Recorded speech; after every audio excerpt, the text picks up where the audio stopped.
It's me, Vicky Marie. Good morning, good afternoon, or good evening, wherever you are in this crazy world we're living in. So tonight in this video, I'm going to talk about a case we looked at when it first happened. It's been waiting a long time to come to trial. It's going to be a very interesting trial because not only because it's an unusual case, to say the least, but also I've not had much experience really of covering Australian trials. So I think it'd be interesting when it comes to Patrick Stevenson's trial for the alleged murder of Samantha Murphy. You know, it seems to me that in Australia, from what I've gathered so far, trials take ages to come up for a start, but also there's no information released, is there? Or hardly any, only little dribs and drabs that the police like to, you know, that they decide that they want to give out. They're not transparent like in American trials, you know, where you have the discovery or whatever it's called and, you know, all the processes of the trial. And there comes points in the American trials, you know, you get to know quite a lot about what's going on, whether the trial is televised or not, although you don't get to know everything. But how it seems to me so far with the Australian system is it's like a bit more like the Spanish system. Very hush-hush, everything's hush-hush, all the evidence, we don't know what evidence. We don't know anything about the evidence that the police have got on Patrick Stevenson in the Samantha Murphy in his charges. We don't know why he was arrested. We don't know anything. Same with this case. So we don't know why this woman was arrested. So we're going to recap on the case. This, of course, is the case that put us all off mushrooms for life. All off, apart from Stephen Stearns' button mushroom.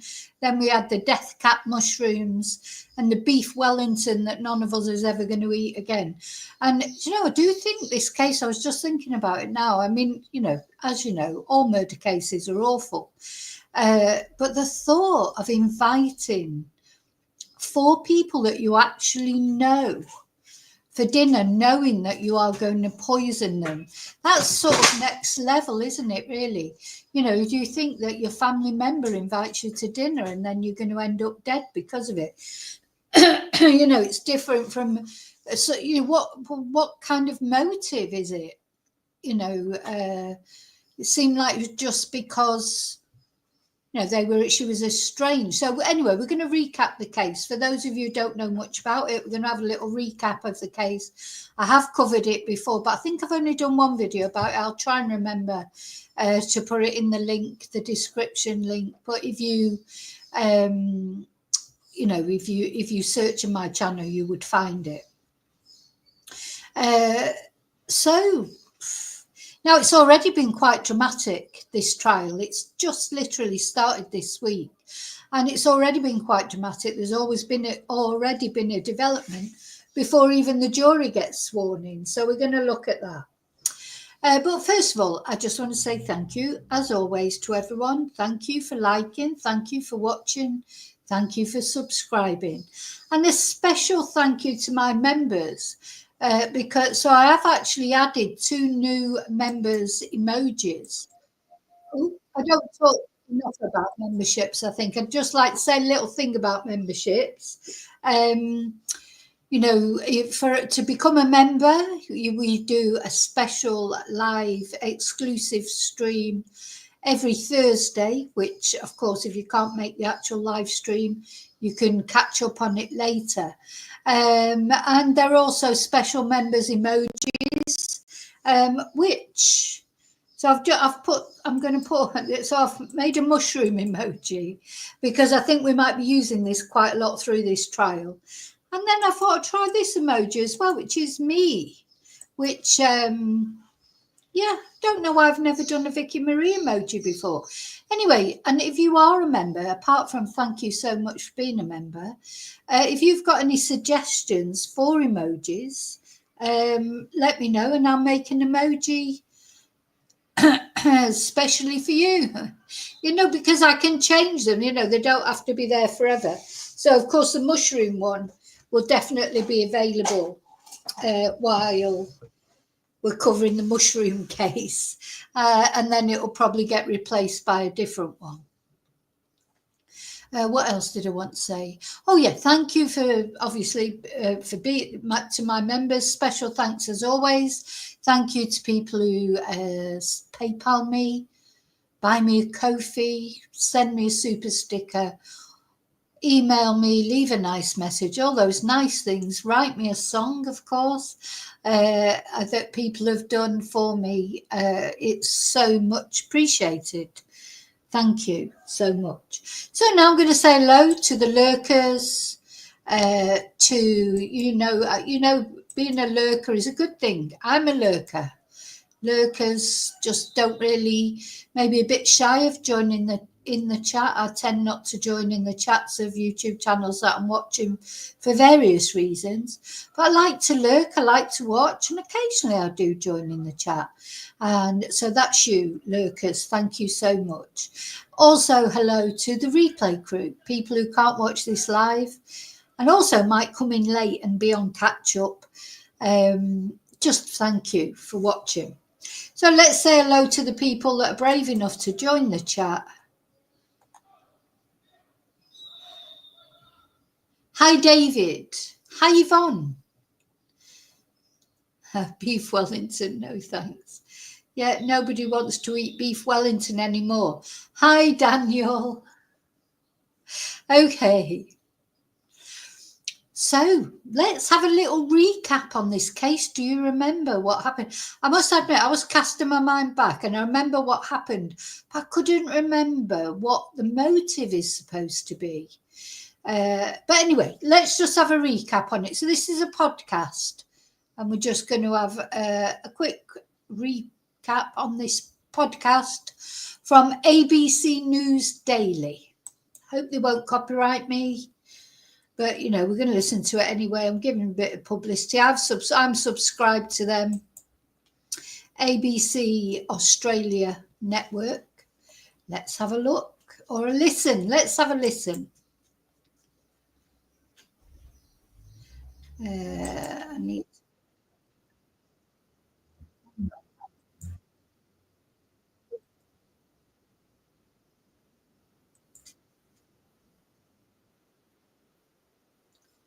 Yeah.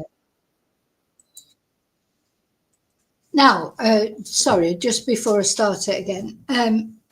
Yeah, I mean, this is a case, it is headlines all over the world. And I think, it's a strange case. It's not every day that I say it's not every day. Maybe people do poison their relatives with death cap and mushrooms more than we realise. Maybe they just don't always get caught. This woman was caught, allegedly. Of course, she's innocent until she's proven guilty. But it's going to be fascinating to see what evidence, the prosecution are going to present.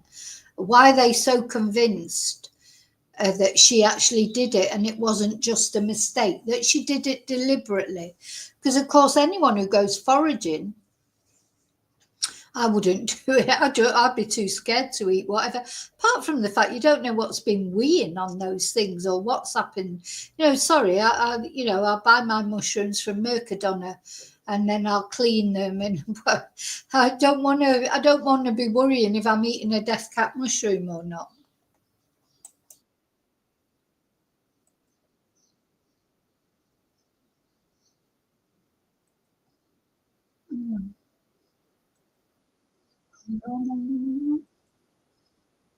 Oh, I'm not sharing.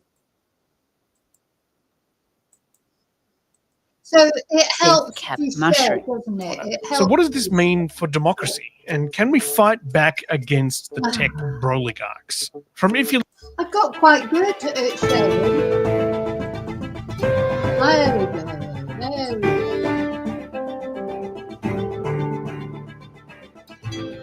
It's one of the most highly anticipated trials in recent memory, and no wonder. Erin Patterson is accused of murdering 3 people and attempting to murder another after serving up a beef Wellington allegedly laced with lethal death cap mushrooms. Today, Stephen Stockwell, co-host of the ABC podcast Mushroom Case Daily, on what to expect as proceedings get underway. I'm Sam Hawley on Gadigal land in Sydney. This is ABC News Daily.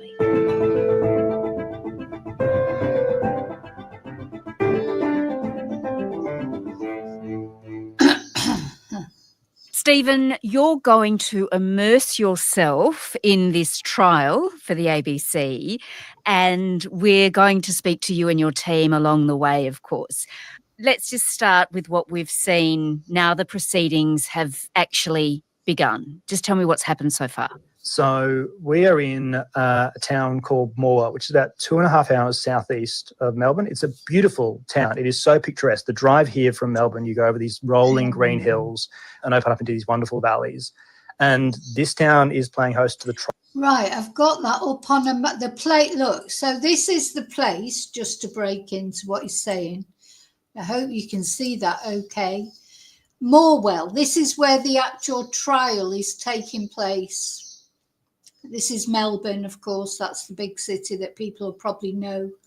So it's a little way from Melbourne, actually. It's not that close, is it, really? But in Australian terms, probably it is. But, yeah, it's in this town of Morwell, which apparently is quite a rural town.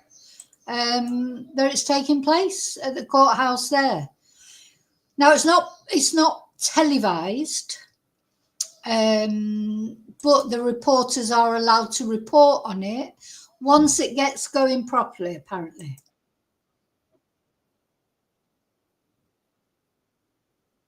And this week we're expecting opening statements and that trial to begin.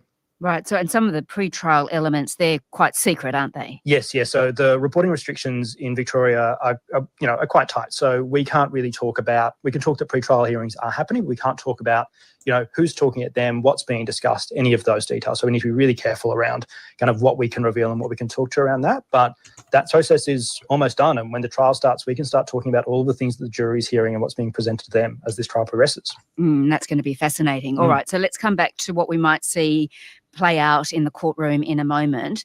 But before we do, let's step back to 2023 when this extraordinary story began to unfold in a really small and... So, 2023. So, it's quite a long time ago. It's taken a long time to bring this to trial. It's funny, isn't it? Because some trials seem to come around quickly. Some seem to take a long time. But it seems to me in Australia, they all take a long time. Pretty peaceful town, right? Yeah. So this has all happened in this area in Gippsland. And so the lunch was in a place called Leongatha. It's about an hour's drive from Morwell. Really small community. This whole place around Gippsland is, very sort of like lots of series of small towns. So the lunch was in a place called Leongatha. That's, 130 kilometres southeast of Melbourne. It's an old coal mining region. It's really, again, we're talking thousands of people. It's a very tight-knit community. And the people, that's where the lunch was. The people who were attending that lunch were coming from a town nearby, a place called Corumburra, about 15 minutes down the road. Again, another very small community, very tight-knit. So when you have something like this happening, it's something that really deeply affects the community. Yeah, and Erin Patterson, she lived there. She did, yeah. So Erin Patterson lived in Leongatha, and the people who attended the lunch that she held, they were from Corumburra. Small, tight-knit community. Honestly, sometimes I think they're the worst, aren't they?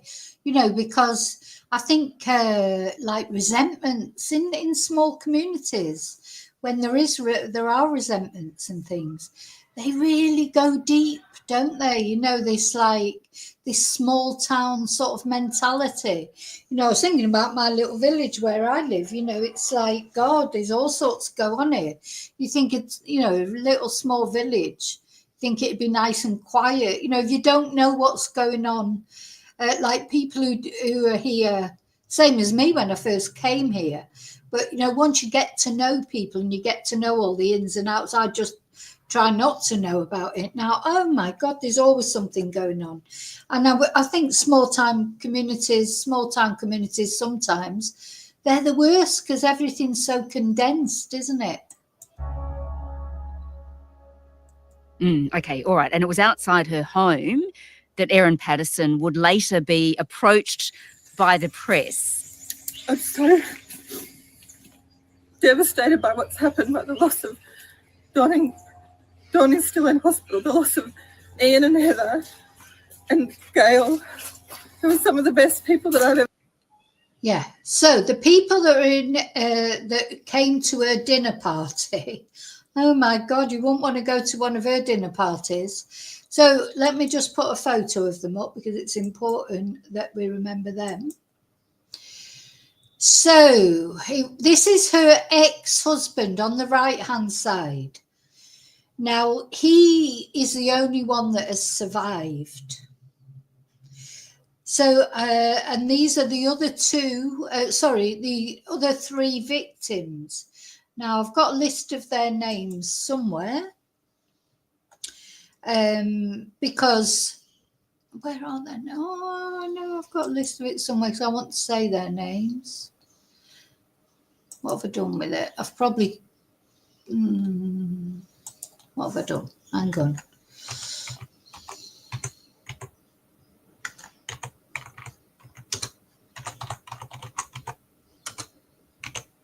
Now, I think she herself, Erin, she got ill as well. So she must have had a little bit of it. So, yeah, so it's her mother-in-law, Gail Patterson, her father-in-law, Donald Patterson, and her mother-in-law's sister, Heather Wilkinson, and also the attempted murder of Ian Wilkinson, Heather's husband. Okay. But I thought it was her own husband as well. Anyway, we'll see. We'll hear the details. But let's leave that there for the moment and come back to it in more detail soon. So, Stephen, in July 2023, Erin Patterson hosts the lunch that you've been referring to. Yes. So she hosts a lunch, and invited to this lunch Gail and Don Patterson, the parents of her estranged husband, and Heather and Ian Wilkinson. Heather Wilkinson is Gail Patterson's sister, so that's how they all fit together here. They come around and they have a meal together. The meal is a Beef Wellington. So a Beef Wellington is, it's a piece of beef that's wrapped in prosciutto and mushrooms, and then again wrapped in pastry.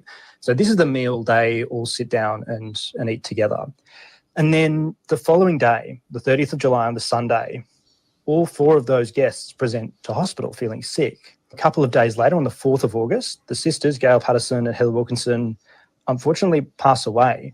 The following day, Don Patterson dies. And then this whole story starts to kind of explode in the media. We start hearing stories about it. We start finding out what's going on. 3 people are dead and 1 man is fighting for his life this morning after a suspected mushroom poisoning in South Gippsland in Victoria. The group was taken to hospital a week ago when they all became ill after eating a meal at a private home in Leongatha. We start hearing the name Erin Patterson for the first time in the media. Yeah. Ms Patterson has been interviewed by police and her home searched, but was released pending further inquiries. The community was just incredibly shocked. Ian Wilkinson is still alive. So he attended that lunch, but he is in hospital for months. He's a pastor of a local church in Corumburra.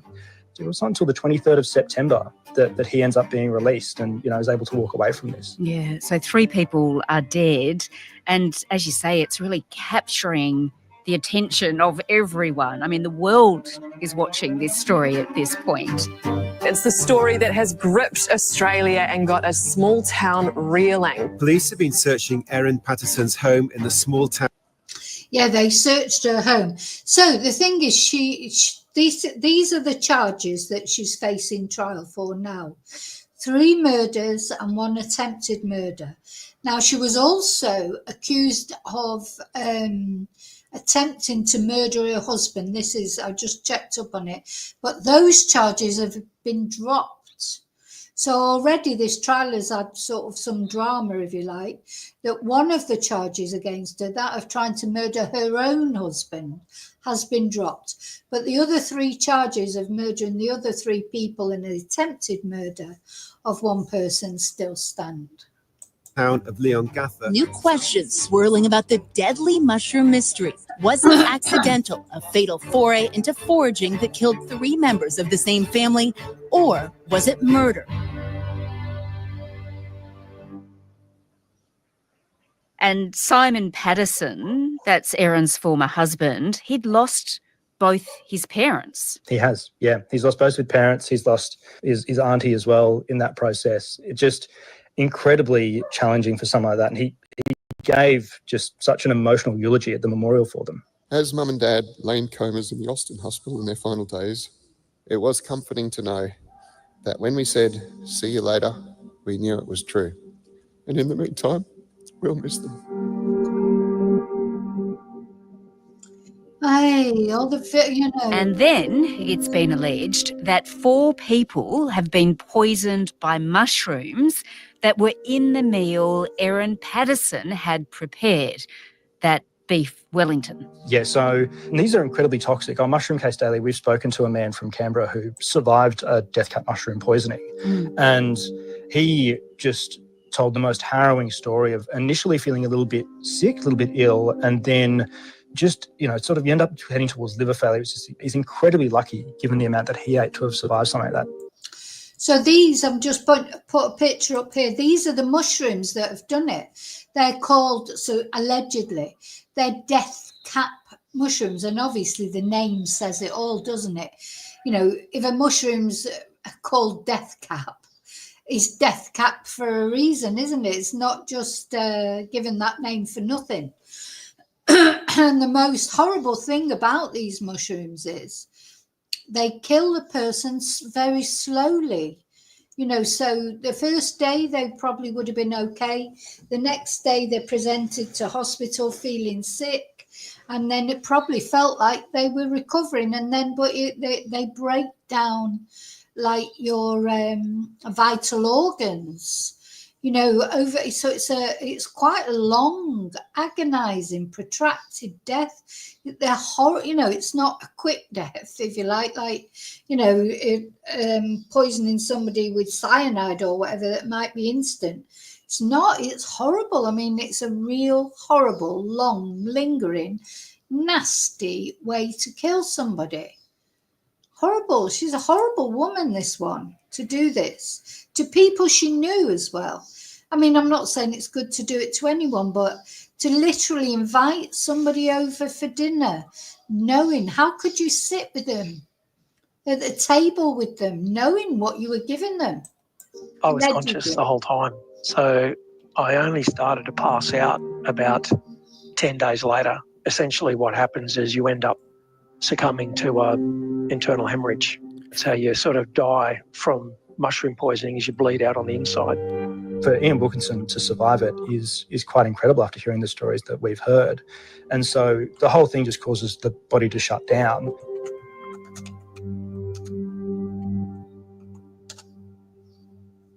So let's then, Stephen, go back outside Erin Patterson's home, because in August, as we said, the media had gathered there to throw questions at her, and she did decide at one point to stop and speak. So what did she have to say broadly? Erin appeared really upset when she spoke outside of her house. Devastated by what's happened, by the loss of Don. Don is still in hospital, the loss of Ian and Heather. She talked about, how much she loved the people. She broke down when talking about that. Gail was like, take your time. Gail was the mum that I didn't have because my mum passed. The girl was like the mum I never had. She broke down. She got all emotional. We watched this in the original video that I made about it. Just so, talk about crocodile tears. Just when you see these people, this false crying.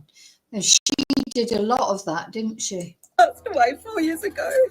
And Gail's never been anything but good and kind to me. Was really, really upset, was really quite shaken about it and just said she couldn't believe what had happened. What I can tell you is that I just can't fathom what has happened. I just can't fathom what has happened. And you must be pretty shaken up by this as well. I'm devastated. I love them.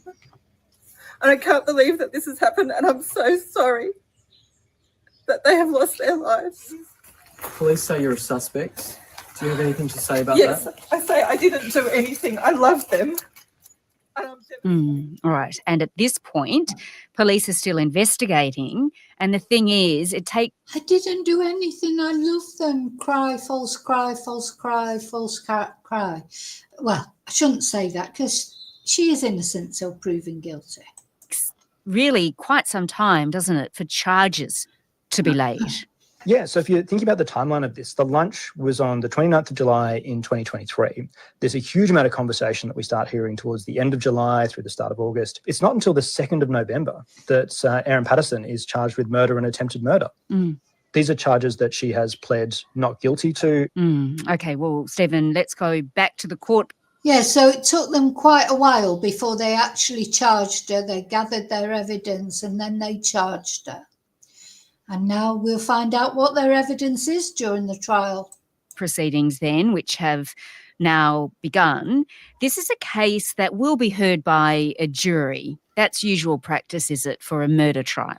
It is, yes. So there'll be 12 people who will be sitting on a jury for this, and they'll be the ones who make the decision on whether Erin Patterson is innocent or guilty. They'll sit through the 4 to 6 weeks of hearings that we'll have through this trial. They'll hear all of the evidence that's presented. They'll go through that, they'll listen, and then once they've been through that process, they'll retire and make their decision. Do we know if Erin Patterson will take the stand? At this stage, we don't. Right. The trial will be starting this week. We're looking for it to run about 4 to 6 weeks or so. But yeah, not sure if she'll be taking the stand. Okay, so tell me then, what will the prosecution actually have to... So 4 to 6 weeks. That's quite a long time, isn't it? So what I've been noticing, the trials that we've covered recently, the amount of time that they set aside for the trial is relevant, because who was it that was, Rachel Marin's murder trial. I was surprised, that they only set aside 2 weeks for it. But of course, the defence had nothing. That's why. And it wasn't a complicated case, really, in the sense there was DNA. It was quite clear cut, really, wasn't it? But, he had to be given his day in court, sort of thing.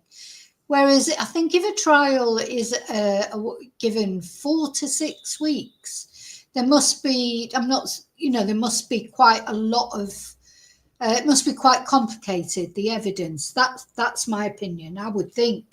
I don't know if you agree with me. Let me know what you think. But yeah, it's something I hadn't thought about before. So when they do a trial and they have to allot a certain length of time because they've got other trials coming up afterwards. So her trial has been awarded 4 to 6 weeks. I think that's quite a long time. So that either means that there's a lot of evidence that's complicated, or the defence has got a good case as well. Because as I say, with the Rachel Marin murder trial, Victor's, the Viper, his defence had nothing, nada, zilch. So, it was hardly worth defending him, really. To prove, to secure a guilty verdict. So the prosecution team will need to prove to the jury that Erin Patterson murdered Gail and Don Patterson and Heather Wilkinson and attempted to murder Ian Wilkinson beyond reasonable doubt. So they need to show them that they can't have any doubt. They all need to agree on their verdict, and the prosecution is trying to prove beyond reasonable doubt that Erin Patterson is guilty of those charges. Of course, you've got the defence, who is working on the other side of that. They are trying to present that doubt. They're going to sit there. They're going to be trying to challenge and question. That work is, a lot of that is done towards the end of a trial around the closing arguments. But again, we've spoken to defence solicitors in the course of producing Mushroom Case Daily, and a big part of what, they said their work is building that rapport and engagement with the jury to try and, help them see their version of events. Where there's a jury, you want those people to buy into you and like you. And it starts from the beginning. Now, this jury is going to be shut away from what I can gather. I'm sure that's what they were saying. Personally, I think juries should be shut away, especially when it's an important case like a murder trial, because, it seems, with the best will in the world, you're saying to your jury members, oh, yeah, you can go home, but don't discuss it with anyone. That's difficult, isn't it? How are you going to go home and not discuss it with your partner or whoever? I don't know. I mean, okay, it's easy not to discuss it with other jury members. Or maybe that's what they're worried about if they shut jury. I mean, I don't know. Personally, I feel like the jurors should be locked away, really.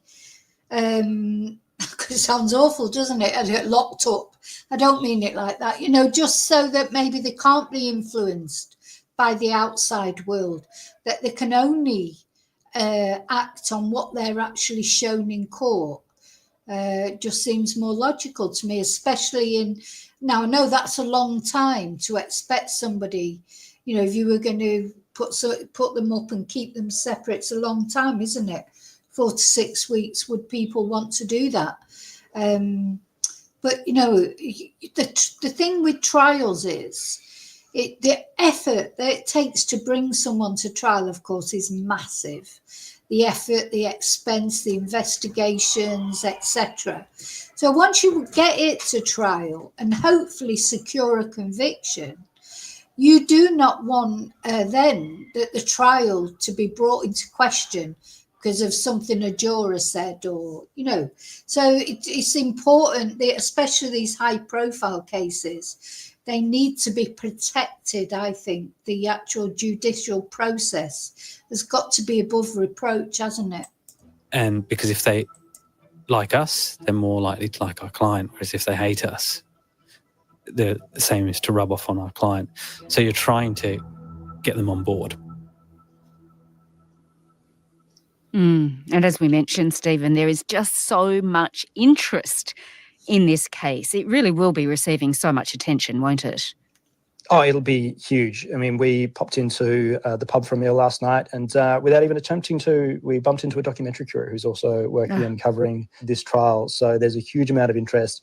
Even just being outside of court briefly earlier today, I saw half a dozen journalists who are here for the final pre-trial stuff, which is still quite minor in the sense of this trial. So there's a huge amount of interest in this case, a huge amount of international interest as well. We see this story all over media, all over the world with this. And, recently on Mushroom Case Daily, we spoke to Look, they've called this podcast Mushroom Case Daily. I don't know. Mushroom Case Daily podcast. So, but as he was saying, it's got international attention. We're all watching it, aren't we? So it's just so unusual, isn't it? And also just seems so cruel and, to do that. And I don't know, somebody was asking earlier what the motive was. I can't remember what the motive was, or whether she was just annoyed with them, because they were family of her ex-husband. I don't know. I suppose that'll come out as we go along as well. Can't remember what the motive was. Former prosecutor, Barrister Nick Pappas, KC, and he mentioned, sort of likened it to the interest that we saw around the George Pell case when he was charged. The fact that there's a glare of publicity, I think, doesn't make much difference, I think, to most of us. It certainly makes no difference to me, in that if I walk out and there's cameras outside or if there's journalists inside court, well, that's my workplace. I mean, that's just pretty much every day. Part and parcel. Correct. All right. And how are the locals actually feeling about all this attention in their town? What's really interesting, actually, most of them don't know. So because of the way this trial has reached this point, through all the pre-trial hearings, we can't report on that. We can't talk about a lot of that.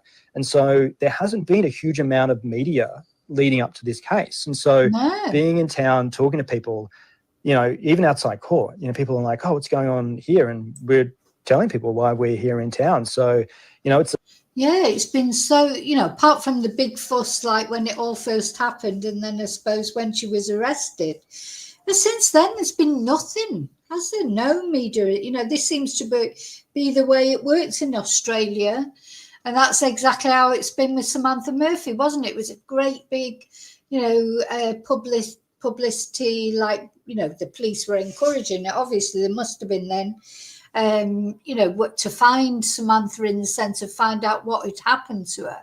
But really, once Patrick Stevenson was arrested, apart from the occasional thing that the police come out and release some information, or if there's been a couple of sort of court appearances by him, not really. We don't know anything about the evidence except in that case, except apparently there's loads of it.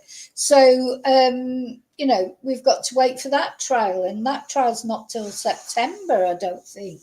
You know, again, it'll be nearly 2 years since Samantha disappeared.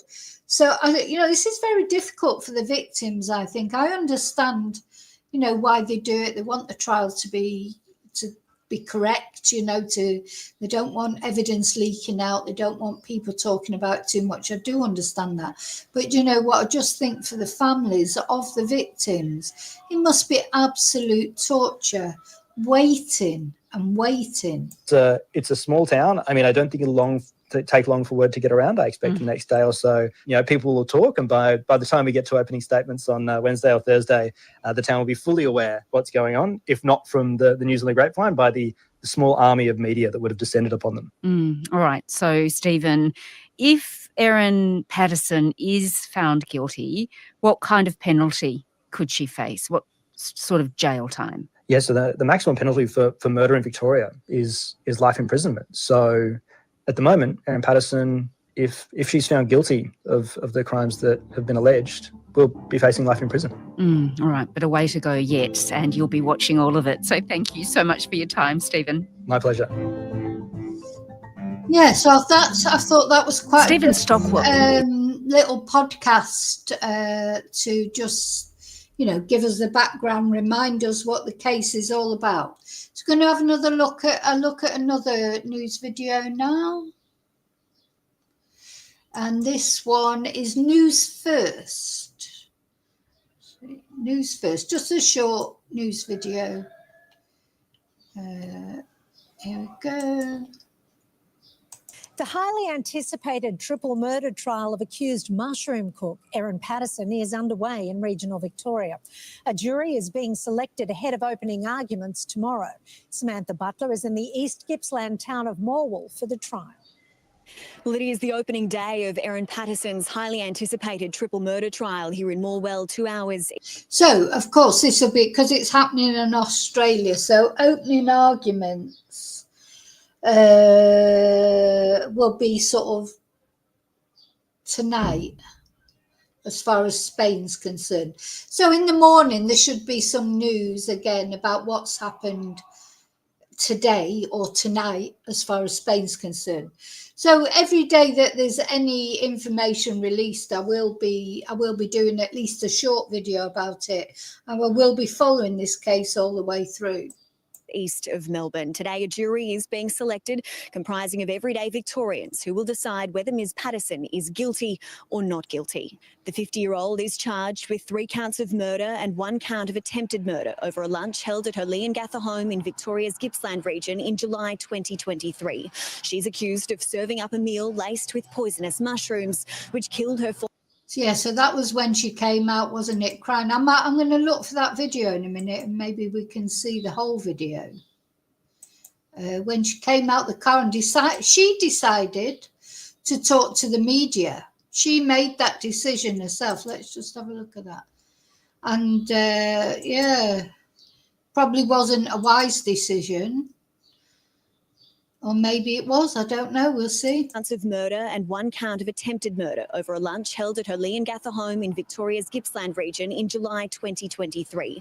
She's accused of serving up a meal laced with poisonous mushrooms, which killed her former in-laws, Don and Gail Patterson, along with Gail's sister, Heather Wilkinson. The attempted murder charge relates to Heather's husband, Ian Wilkinson, who spent weeks in hospital but survived. 15 jurors are expected to be impanelled today, all from the local Gippsland region. Only 12 will deliver a verdict at the end of the trial. A few extras will be impanelled in case of circumstances such as illness. This afternoon, the trial judge, Justice Christopher Beale, will give the jury some preliminary directions, including basic information about the case, how long the trial is expected to run and who they will hear evidence from over the next few weeks. Tomorrow, the marathon really begins when the court will hear details of the prosecution's case against Erin Patterson for the first time. Both the prosecution and defence will present their opening arguments to the jury before the first witnesses take the stand to give evidence later this week. So there you go. So that's what's happening tonight then, I presume. Tonight, you know, I always get confused with the times. I'm going to let that play again. I'm going to look for that full interview with Erin. The highly anticipated triple murder trial of accused mushroom cook Erin Patterson is underway in regional Victoria. A jury is being selected ahead of opening arguments tomorrow. Samantha Butler is in the East Gippsland town of Morwell for the trial. Well, it is the opening day of Erin Patterson's highly anticipated triple murder trial here in Morwell, 2 hours east of Melbourne. Today, a jury is being selected comprising of everyday Victorians who will decide whether Ms Patterson is guilty or not guilty. The 50-year-old is charged with 3 counts of murder and 1 count of attempted murder over a lunch held at her Leongatha home in Victoria's Gippsland region in July 2023. She's accused of serving up a meal laced with poisonous mushrooms, which killed her former in-laws, Don and Gail Patterson, along with Gail's sister, Heather Wilkinson. The attempted murder charge relates to Heather's husband, Ian Wilkinson, who spent weeks in hospital but survived. 15 jurors are expected to be impanelled today, all from the local Gippsland region. Only 12 will deliver a verdict at the end of the trial. A few extras will be impanelled in case of circumstances such as illness. This afternoon, the trial judge, Justice Christopher Beale, will give the jury some preliminary directions, including basic information about the case. She doesn't strike me as a woman that would get on well in prison. You know, she looks like she likes her home comforts. And do you know, though, you just sometimes just think that once you start looking into sort of true crime, you just don't know what people are thinking out there, do you? You know, people just carrying on normal lives. Looks like it anyway, and inside the harbouring these thoughts of vengeance, perhaps in this case against her ex-husband's family, who, you know, what, just hatred towards them. You know, people, they bear such grudges, don't they? A lot of people cannot move on from anything. I wonder if this is going to be a case of she was just so annoyed about splitting up from her husband. But I don't know. Why can't people move on? I mean, you know, if somebody doesn't want you, then they don't want you. I wouldn't want someone who didn't want me. It's just like, well, you know, you make your choice and you stick to it and your loss. But it seems like maybe, like some people, they're so inwards. I don't know. I know, you know, at the end of the day, everybody's different. But to me, I just think if this woman is found guilty, the fact that she's planned this by, you know, picking the mushrooms, knowing she was going to give these mushrooms to these people and give them a really painful, nasty death. Do you know what I mean? It's like, that takes a special sort of hatred, doesn't it, towards someone? Even, you know, people losing their temper in the heat of an argument is one thing, but somebody literally planning to kill all these people. And then she was saying, oh, she was like a mother to me. You know, supposedly they were close. Just awful. Case, how long the trial is expected to run and who they will hear evidence from over the next few weeks. Tomorrow, the marathon really begins when the court will hear details of the prosecution's case against Erin Patterson for the first time. Both the prosecution and defence will present their opening arguments to the jury before the first witnesses take the stand to give evidence later this week. Okay, so now we're going to have a little look at the interview that she did at the time. See, and you tell me whether you think her tears, are they genuine or not? I think I have a feeling what you might say, but This is, just let me tell, I've got to give them credit. This is the Australian. A very eerie feeling. Coming up on 60 Minutes. I felt something just go whoop past me. Attacked by a shark Where's that in the from? shallows. Help me. Many should have died, but this man did. Sorry, that was something else that was coming on. Right, I'm going there now. Yes, so this is the Australian, 9th of August 2023, nearly 2 years ago. I just can't believe how long it's taken. Anyway, let's have a look.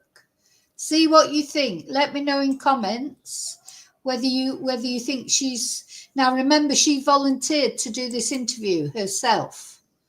Hang on. Go back. Can you tell us about the meal that you cooked? It's a tragedy what's happened. Can you tell us about the meal that you cooked? I'm so devastated by what's happened, by the loss of Don. Don is still in hospital. The loss of Ian and Heather and Gail. She even got the names wrong, I mean, we could all get a name wrong, but she said, I'm so devastated by what happened with the loss of Don. Oh, Don is still in hospital. Like she didn't even get her facts right. And these are people that she's supposed to be really close to. You think she'd know exactly who was still alive and who died, for God's sake. And then she took her glasses off to wipe away tears that aren't there. They were some of the best people that I've ever met. Gail was like... Take your time. Gail was the mum that I didn't have because my mum passed away 4 years ago. And Gail's never been anything but good and kind to me. And Ian and Heather were some of the best people I've ever met. They never did anything wrong to me, and I'm so devastated about what's happened. Can you tell us? It's even worse because she's saying, no, they were so good to me. They were so good to me. They're the best people in the world. I'm devastated by what's happened. And all the time, she's wiping away non-existent tears, isn't it? She's trying her best to create some tears, but I haven't seen a tear yet, but we'll see. Maybe some will come out. A loss to the community and to the families and to my own children who've lost their grandmother. Can you tell us a bit more about the lunch? What I can tell you is that I just can't fathom what has happened. I just can't fathom what has happened. That Ian and Heather have lost their lives, and Gail has lost her life, and Donna's still in hospital. And she's just talking like a robot, isn't she? And there are no tears. I still can't see any tears. So I can see from the chat that you all sort of agree and think the same. She's definitely fake in my eyes, but do you know what? She's innocent till proven guilty. So we've got to see what the evidence is, haven't we? I pray that he pulls through because my children love him. And you must be pretty shaken up by this as well. I'm devastated. I love them. And I can't believe that this has happened, and I'm so sorry that they have lost their lives. How are you kids? Sorry, I know it's not funny, but also, why would you say I'm so sorry that they lost their lives? It's like she's, that's a good, still there actually. That, in fact, I'm going to just going to screenshot that because, that just looks fake, doesn't it? Again, still no tears. She's been wiping her eyes for a couple of minutes. I haven't seen a tear roll down come out of her eye yet. So yeah, and she did, Amethyst. She said she'd bought these mushrooms in an Asian shop. So she was almost, she's trying to deflect the blame onto the poor Asian shop. That as well is lousy, but maybe I don't know what else she could have said. And you know what? I mean, to me, if you were making Beef Wellington, Why would you go to an Asian shop to buy the mushrooms? You just buy regular mushrooms, wouldn't you? You know, the recipe for Beef Wellington doesn't involve Asian mushrooms, does it? You know, it involves just normal mushrooms that you get from Tesco or whatever, or wherever, you know, wherever you do shopping, Mercadona or, I don't know, bloody Walmart or whatever, wherever they do food shopping, wherever you are in this crazy world. Why would you go to an Asian shop to buy mushrooms to put in a Beef Wellington? I mean, maybe if you were making a stir fry or something Asian, just ridiculous. I can't believe it. Just can't believe it. Can you tell us where the mushrooms came from?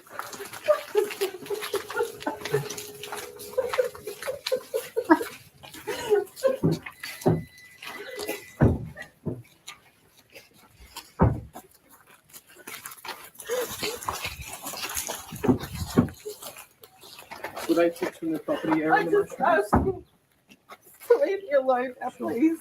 Police say you're a suspect. Do you have anything to say about Yes, that? I say I didn't do anything. I love them. And I'm devastated that they're gone.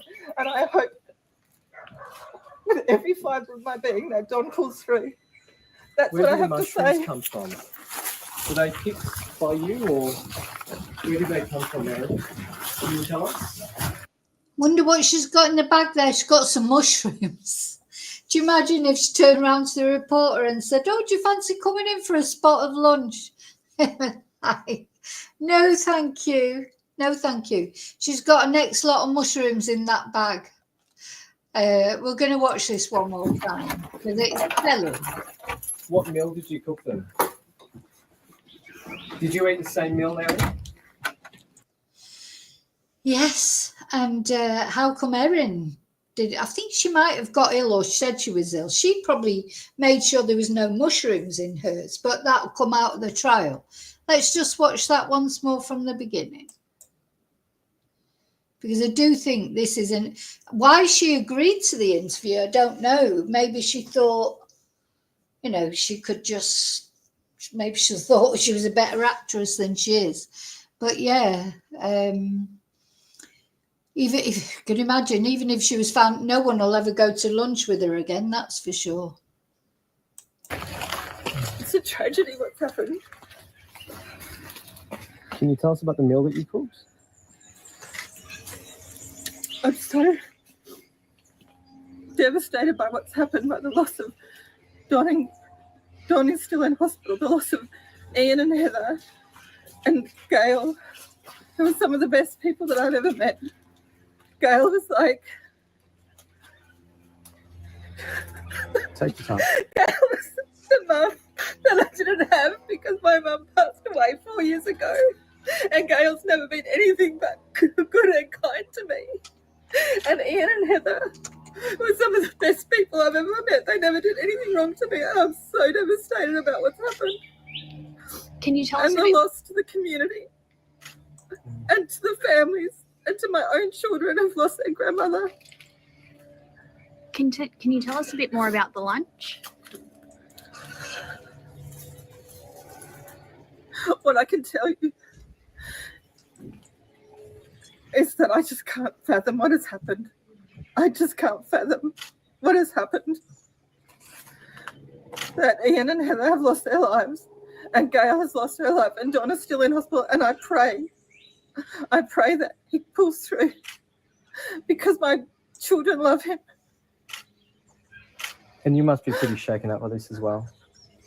I'm devastated. I love them. And I can't believe that this has happened, and I'm so sorry that they have lost their lives. How are you? I just can't believe it. Just can't believe it. Can you tell us where the mushrooms came from?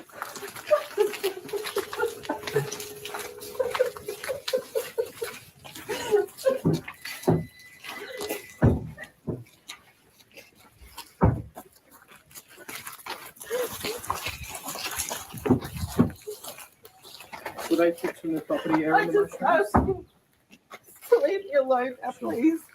Police say you're a suspect. Do you have anything to say about Yes, that? I say I didn't do anything. I love them. And I'm devastated that they're gone.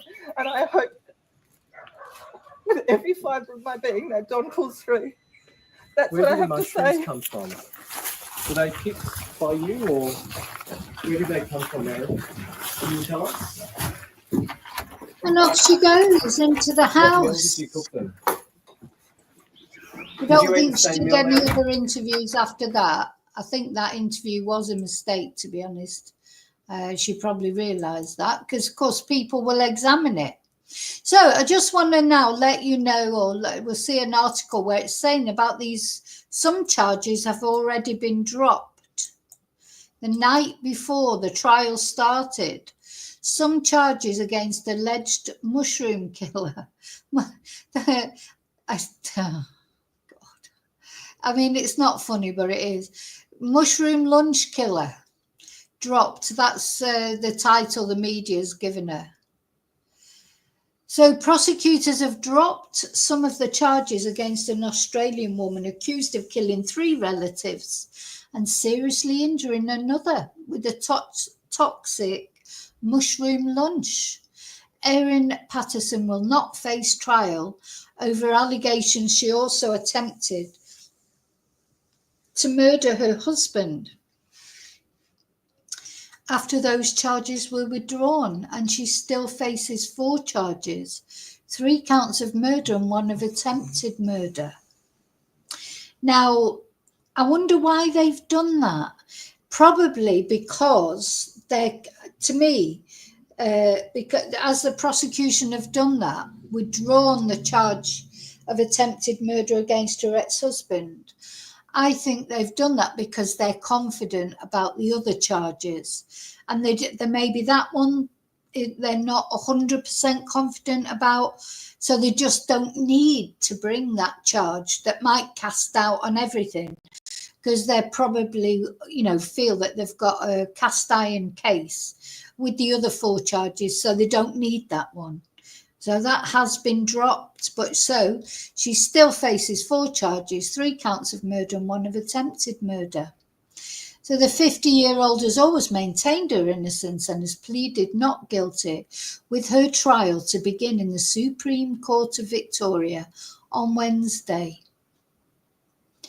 So the jury has now been picked and is receiving instructions from the judge ahead of opening statements, which are expected Wednesday.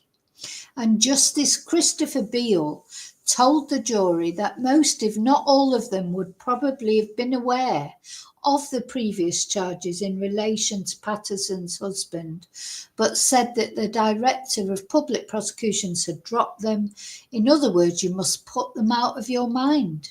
And he also urged them to dispassionately weigh the evidence in the case, using their heads and not their hearts. The trial is being held at a small courthouse in Morwell, about 60 kilometres or 37 miles from Leongatha, Victoria, where prosecutors allege the lunch took place. So there you are. That's where we are so far. We're just on the eve of the trial getting going properly, and hopefully justice coming for these 4 victims, one of which, of course, is still alive. 1 is attempted murder, and the other 3 murder, and really nasty, horrible death that these mushrooms cause. Very slow death, attacking the internal organs. I think we had a look at the last video that I did. It may even be a year ago now. I did that other video about the case. Very slow, agonizing death that she consigned to those people that she thought of like her own parents or her own mother, she said. And that allegedly she gave them this awful, awful, lingering, painful death. So if she is guilty, obviously I hope she gets found guilty if she is guilty. But it'll all depend on the evidence, won't it? So we'll see. So it's going to be fascinating, I think. 4 to 6 weeks. It's a long trial, isn't it? A long trial. So it seems to me that there must be a lot of evidence. It'd be complicated evidence. And yeah. So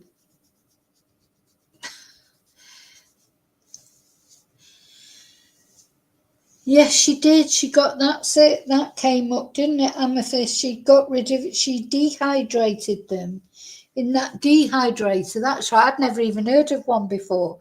I remember when I did the last video about it, quite a few of you had used the dehydrator to remember you saying that you'd use them for vegetables and things.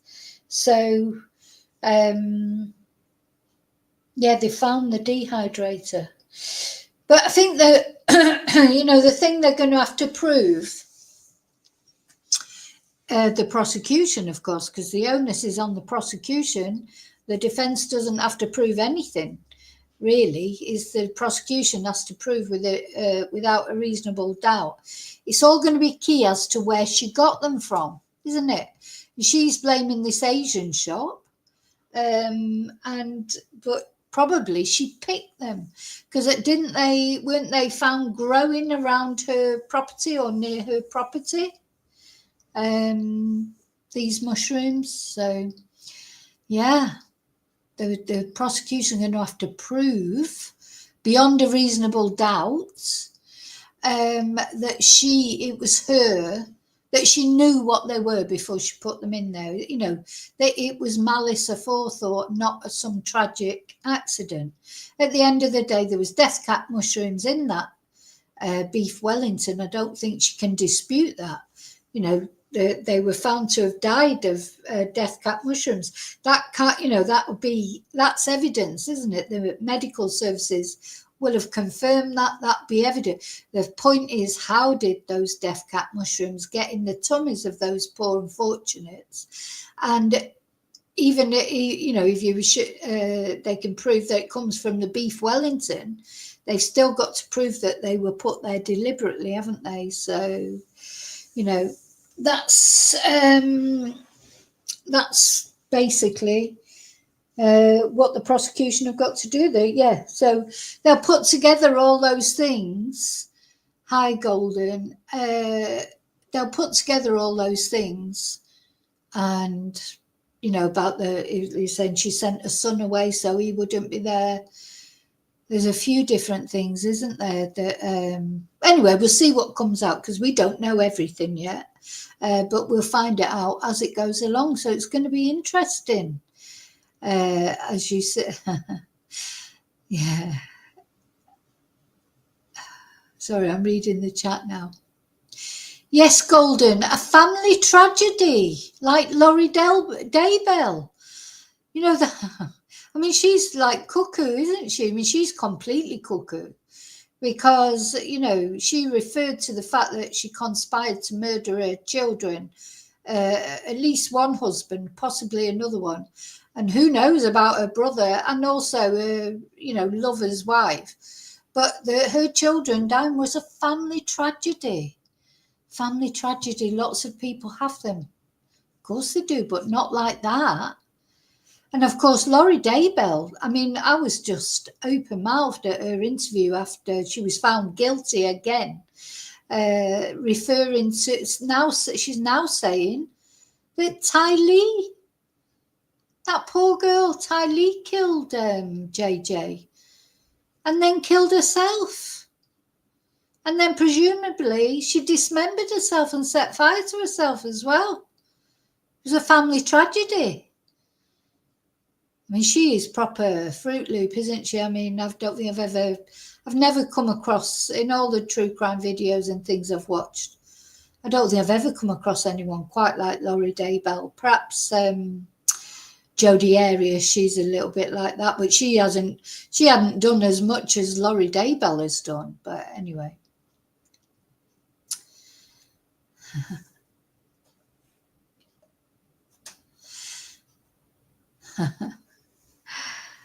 Oh dear. So are you all going off now to have your dinner? Get your mushrooms. Mushroom stroganoff. I mean, I love mushrooms. That's the sad thing. I've been put off them a bit by. I certainly wouldn't eat any foraged mushrooms ever.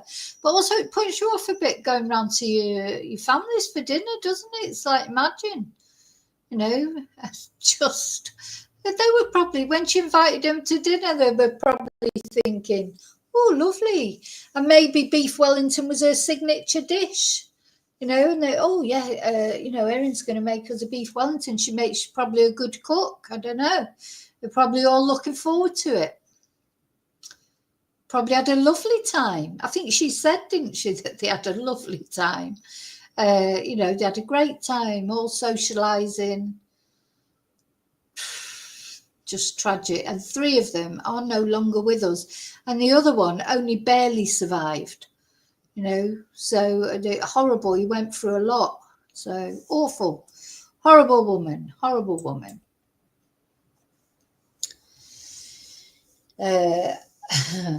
I don't think she would have made sure she didn't get any mushrooms, wouldn't she? She made the Beef Wellington. She would have known which bits, if maybe she didn't put any mushrooms in the end bit. Just don't know. That will come out. That will come out in the trial, I would imagine, why she wasn't ill. Well, something's occurring to me. I thought she was a little bit ill. Maybe she had a little bit of it, or she didn't eat it at all. Yeah, maybe. She didn't eat it at all. It's easy to just push your food around the plate, isn't it? And just pretend you're eating. Not that I've ever done that. I like eating. But, I did it with a cup of tea once. I'll tell you a little funny story before I go. Cheer us up. When I came to Spain for the first time, not to Spain for the first time, but the area where I live now, and I came out with a friend of mine. I won't go into the whole long story. It's in my book. Of why I came. But we got here, and there was the place we were staying in, we knew it would have no water or electric because it belonged to the brother-in-law of my friend. And he'd said to her that if she came over, he had quite a few villas here, and he said that if she came over, got it all sorted, got the water on, the electricity on, sorted them out, and rented them out to people, she could have one of them to live in. And she was trying to escape a bit of a messy divorce with her husband. So she said, I'm going out to Spain. I'm going to go and look at these places. And I said, I'll come with you. It was only for a week at the time, but it was the first time I came over with her. And we stayed in this apartment. Well, actually, it was a villa. It was a lovely villa. But yeah, no water, no electric. We had to get that sorted out. And the morning after we arrived at the night, and we just sort of crashed out. And, despite there being no water or electric, the following morning we went round to a neighbour's house who her brother-in-law had said, they've got the keys, they'll give you the keys to the other places, and they'll give you the information of how to get the water and electric put back on and that. So off we went round to this house. So, of course, because there was no water or electric, we hadn't been able to have a cup of tea or coffee in the morning or anything. I was, if you know the expression, I was gagging. It was like I was spitting feathers. I was so thirsty for a nice cup of tea or a cup of coffee. And we went round to these neighbours' house, and the lady very kindly said, would you like a cup of tea? And I was like, yes, please. Yes, please. Anyway, she brought me this cup of tea. And the water at the time in that area, it has been sorted now, actually. The water's actually quite nice around anyway, never mind about that. But then it wasn't. The water, oh my God, it's the most disgusting cup of tea I have ever been given. So I took one sip of it. And I'm like, I cannot drink that. But I didn't say that to her because I was trying to be polite. I think nowadays I probably would have said, oh, I'm sorry, I can't drink that, because I'm more blunt these days. But I was younger then, a lot younger. And I just didn't want to hurt her feelings. So I'm sat there with this cup of tea and I'm like, you know, pretending to take little sips of it. Maybe she'd poisoned me, I don't know. Anyway, I poured it into a plant. When she went into the kitchen, I had a plant by the side of me and I just poured it into this plant. Don't know if it killed the plant. I don't know what happened after that. But I literally just could not drink this tea. It was the most revolting. And the water was so bad then. I mean, it really was. You couldn't even brush your teeth in it, you know, or boil potatoes in it. You know, you had to buy water for everything. It was revolting. Yeah, I did. Came here for a week, and then I went back. I did come back for a month, and then I came for a month and never went back. Yeah, but yeah. So so it puts you off going to lunch. You got to be careful when someone invites you around to lunch. You don't know what they're giving you, do they? Do you know, it's no good doing this true crime. In the end, I wouldn't get in a car with anyone. I wouldn't eat somebody put in front of me. It's like, oh God, in the end, I'll be just living in a bubble like Michael Jackson, like never just cooking my own food, preparing everything, getting someone to taste it. Oh, dear me. Okay, anyway, thank you for being here. I will be covering this case. Let me just put a little banner on at the end. So do not forget to like, please. If you're not subscribed, please subscribe. It's free. Thank you to you members. Thank you to people who buy me Ko-Fi's, PayPal me, or send super stickers. So don't forget, we've got these new emojis. And if you are a member, let me put these are, I don't think I can fit them all on one. But yeah, if you're a member, let me know. And if you want a particular emoji, these are the ones we've got so far. We've got a lot of emojis. That's because we've got a lot of members. But if you want,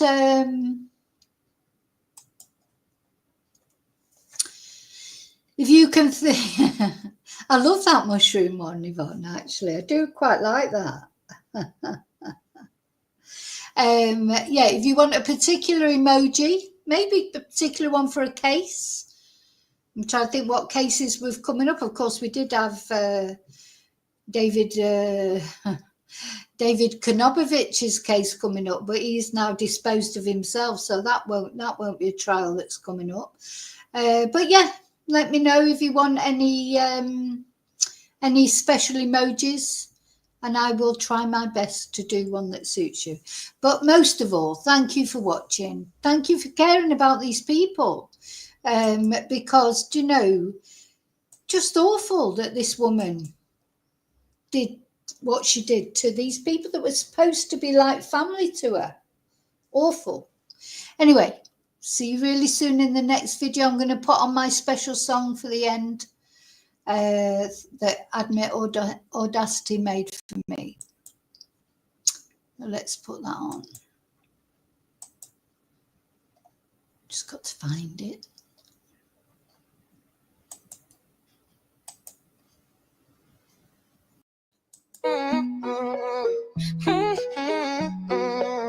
Oh, Vicky Maria, so bright, so bright.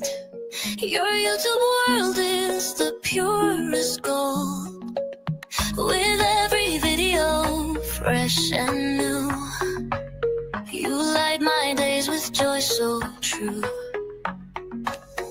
Oh, Vicky Maria, your voice, your charm, your spark, your flare, keep me glued beyond compare.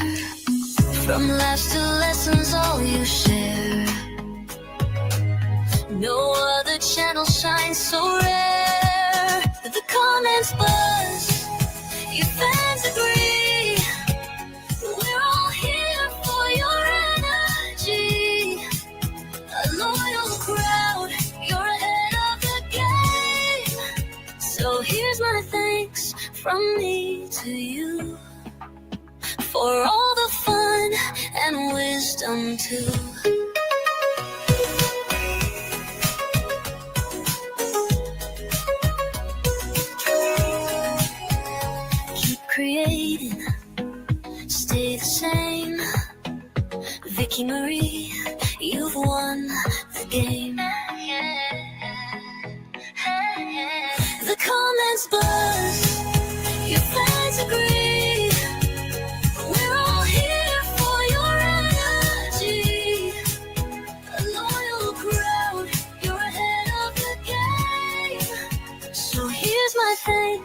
from me to you, for all the fun and wisdom to keep creating. Stay the same. Vicky Marie, you won the game.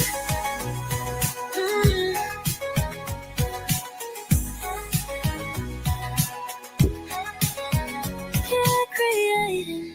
Stay the same. Vicky Marie, you've won the game.